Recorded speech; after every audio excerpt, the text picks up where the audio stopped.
Yeah, thank you very much, Ms. Sarah, for the very interesting presentation. We do have see a lot of like self-employment on the street, but we haven't really often to see on the graphics, and it's really interesting, you know, especially like most of the business doesn't have any license, which is I think really true in terms of Indonesia.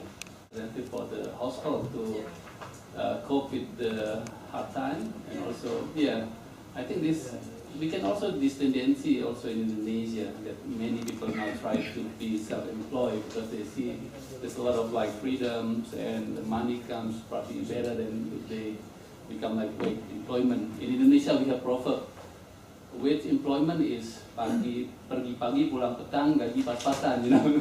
That's probably one of the reasons why many people turn into the self-employment. Okay, I think it's really interesting, and I'm quite sure that a lot of member of the audience have have a lot of questions.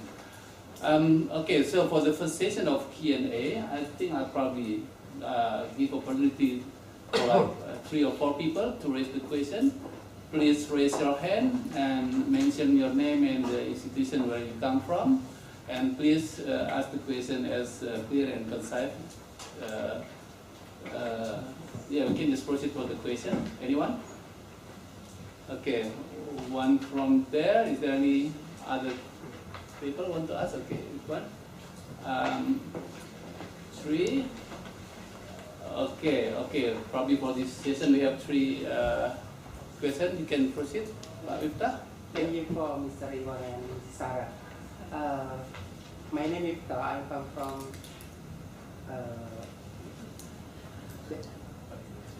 Central Education. Sorry, I forget for that. Okay. Some your explanations, some cleared up my misunderstanding about the self-employment. But why don't you already give in the percentage of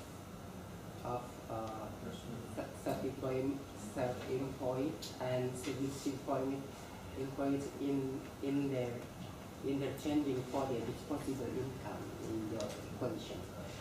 Yes, I want to know the influence of their different behavior for their disposable income. Is there any influence of the consumption behaviors? Yes. So you mean for the outcome levels here?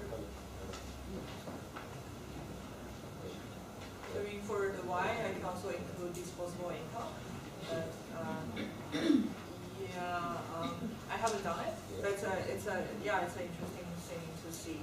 So usually people look at consumption because consumption represents people's welfare.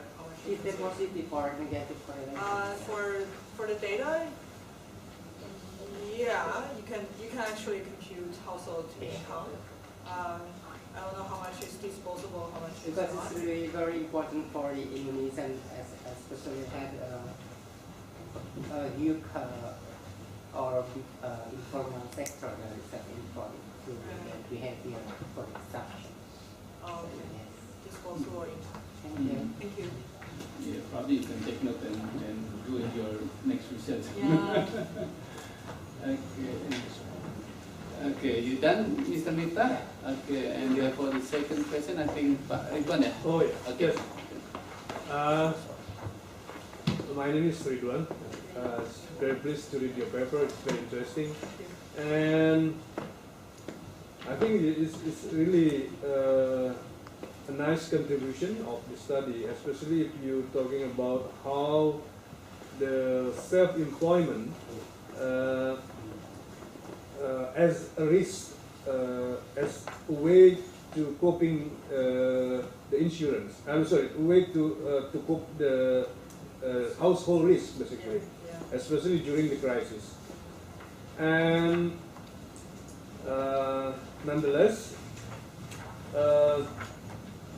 yeah, I mean, it's good you have already saying about what will be your future for a study. Actually, in the beginning, I would expect that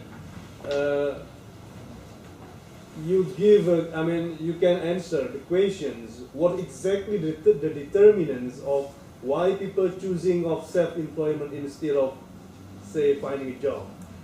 That may give an additional contribution, because, you know, as my colleague moderator said before, actually in Indonesian way of living right now, it's of course, I mean, instead of finding a job means that you have earnings. However, there is also such kind of motivation, private motivations that cannot really cope by the secondary data. In that way, so the final outcomes of, or the final objective of the study would be more interested if you can progress in this area somewhere in the future, of course. And my second comment is about the in which area this or survey have been conducted. The IFLS? Yeah, exactly. So they have work, information on work, on household consumption, on household assets, on some health variables. So health indicators of different members, detailed information on education, also I think on women's health, so maternity, how many children you have, also on household decision making.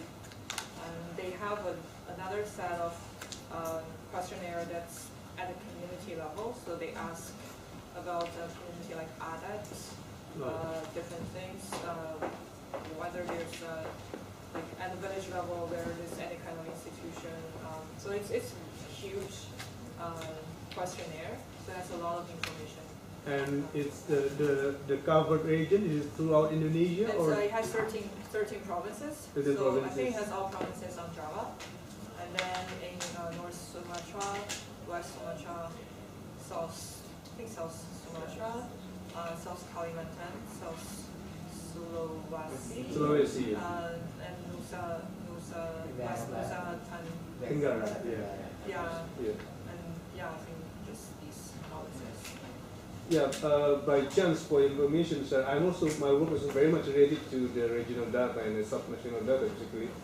And if you're dealing with this kind of micro data, a part of this very interested area to research, and you're gonna also involve with huge variations and also dealing with the unobserved characteristics that part of them you have already acknowledged here. So, bottom line of what I'm trying to say is, I mean, especially if I check the results of your regressions, that you can find the consumption is probably because of this unobserved component. So maybe it's related to the assets, you know, because we have, I know, it's a land basically, and you have a farmland, and for the time being is something like a free market for people. So I mean, if you have, I mean, like, but you do this study in only in the urban area, isn't it? Yeah, only urban. Yeah, I mean, then maybe land is not really a big issue, but again, that's such. But of course, like you're saying, urban maybe in Java may not be too much problematic, but if you're dealing with outside of Java, especially if you're seeing less developed regions like Nusa Tenggara and other regions, then it also will contribute to this problem. And maybe my suggestion, if you can try only focusing on with data in Java, that may have less heterogeneity, and also maybe you can tackle with this unobserved issue. So that's all. Thank you. Thank you so much. They were very helpful. Yeah, I agree. Like for unobserved variables, you actually need more understanding than just saying these are observed and I can just difference them out. Also for like determinants of self-employment, I think it's very important and interesting, and actually people don't really have much understanding on it. So it's kind of, so I have this equation here, so whether you have it also depends on the same set of unanswered variables, but it may be actually a very different set of unanswered variables. So yeah, I agree, it will make it to be more realistic, more interesting. Yeah, thank you so much. Yeah. Thank you, Ridwan. Probably just a little bit addition for the question of Ridwan, because I think I've been reading your paper, and one of the determinant factors that why the self-employment is boosting in the age of crisis is because there's, of course, there is a diminishing of the job opportunity, where some of the people mitigate this risk by sending up the family to the rural area where there is a farm still going on, so they can have like employment. And probably we can see from the, can you give me a little bit further explanation if we compare about your slide at page 18, can we go back to the page of 18? Yeah, from this graphic we can see that the self-employment is going up, right? Where the wage employment is going down in the years of the crisis happened, 1997 to 1999. Whereas in slide 37, can you go to the slide 37?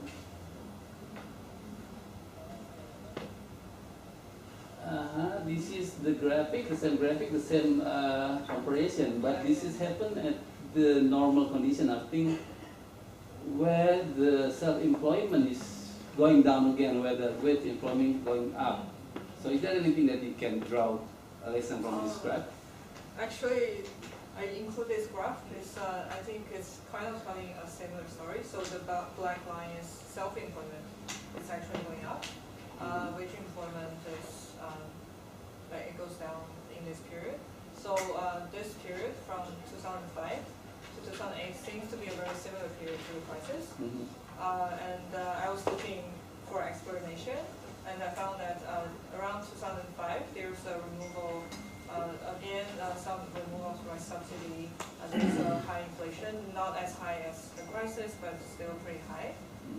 So this is, I think, is actually reinforcing my story. So whenever there's inflation, households will increase their self-employment more as a coping strategy. Yeah, that's my guess. So actually, another future project that I want to do is to look at inflation more. So what's the effect of inflation on labor market in Indonesia? Do households actually work more? In what sectors? I think it would be very interesting, especially right now when there's a removal of a few subsidy. People suspect there will be higher inflation later. It's always, I think Bank of Indonesia also has this, like I was talking to Rino Wang, he has this expectation of inflation problem. So they ask households, if there's a, say, removal of the Q subsidy policy, what will your price be? So if they have a business, they can say, I will increase my price by this percentage or something. So that's also kind of really related. So I think it's very interesting area. Yeah, I think these two graphs is evident, and we can conclude that whenever there is a hard time, people get more, like creative and do some innovation because they have to feed the family, right? Yeah, you have to get means basically. So, okay, I think it's interesting. Okay, we come to the third question. Ibu Utari? Yeah.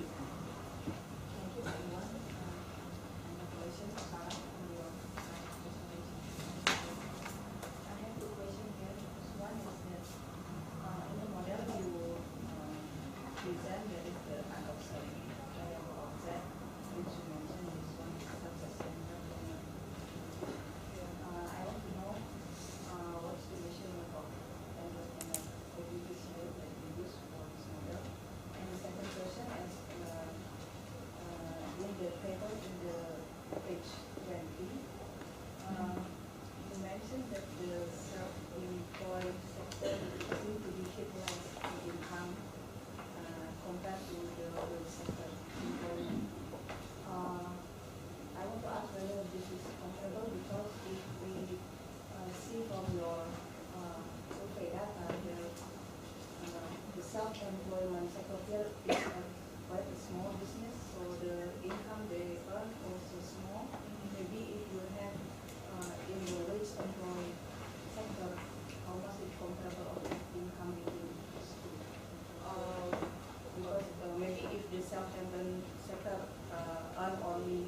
about 1 million a month, and then the wage employee got about 5 million. So when Okay.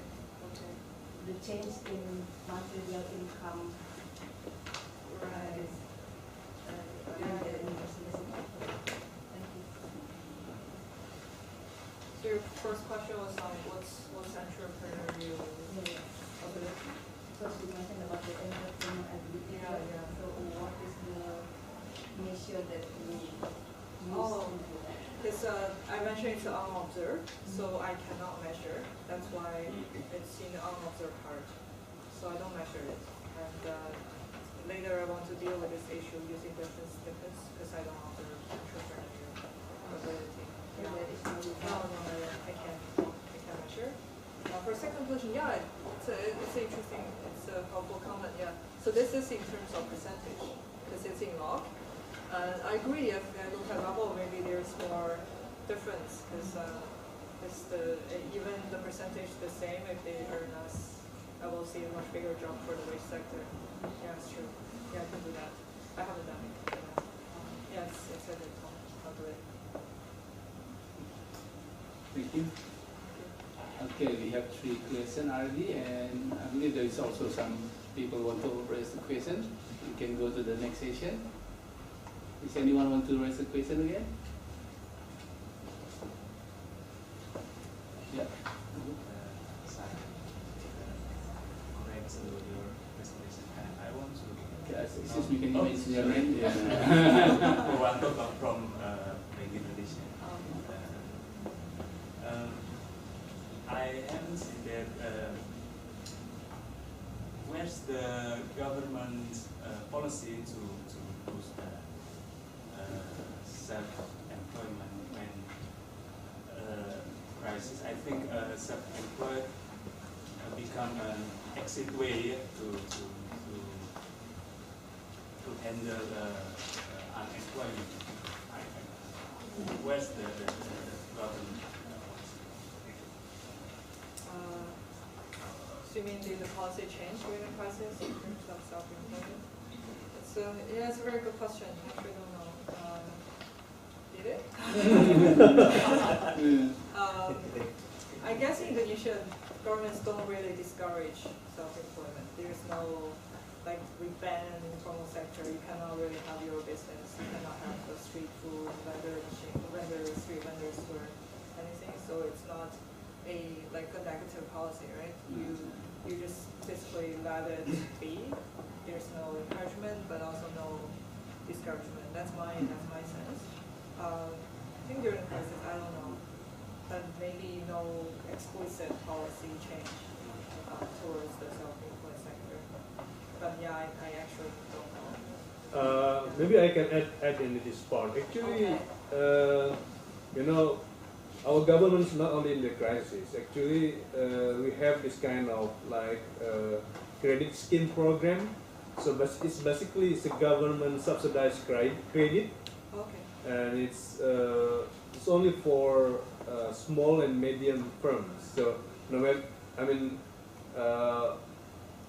after the crisis, it's not so much. But still they give this subsidized in terms of interest rate. They have the special rate. Okay. So basically, it's part of to support these small firms or self-employed to grow. But in another way, yeah, of course, they just like what you see in the television, maybe. But they don't really try to ban, but they just only want to administer in the proper way. Okay. And I think it's also. My colleague's point is also very much interested, so maybe you can also take into account the way how government or policy dealing this. It's also maybe contribute to part of why you don't really observe the consumption not very much affected of this, because during the crisis they have this kind of I don't know what they have, this special policy. I cannot remember, but you can check it. I remember during that time they had this special policy for that one. Oh, okay. And I can also contribute in this table. So would be also to be more careful when you check the data. I mean, it would be more helpful if you also take into account the economic sectors behind this. Would be possible to have that You mean because for industry? yeah, exactly, Oh, okay. something like that. Because Okay. it's also because the development of sectors over time, the value added, they are quite different Right, yeah, yeah, one into another. So okay. instead of doing this aggregate sector. Yeah, yeah, thank you. Yeah, thank you, Mr. Ritwan, for additional information. Yeah, I think it's really true that some of the banks, some of the government project is to give, for the small, medium enterprise, the credit, special credit. Do you know the name of the program? You can ask Mr. Ritwan after this. Someone here was in charge. Yeah, but I think it's also interesting, because like the new government also, they're eager to give more people, especially like the poor, opportunity to go to the education school with the no tuition fee, and also the healthy program. I think in some way, at least this can reduce the barriers for the entry to become a self-employment, because they can have the capital that's supposed to pay the school or to the health facility. Now they can just to put in another bucket for the employment, the self-employment. Is there anything like, have you researched other countries, I mean, the developing country, is there any like government that have special policy in these matters? Yeah, not really. Not really, okay. It's okay. Yeah, I was at a World Bank yesterday, and they were saying actually right now employment generation is a very big policy priority for the new government. So they're yeah. working on something called a job strategy. Mm-hmm.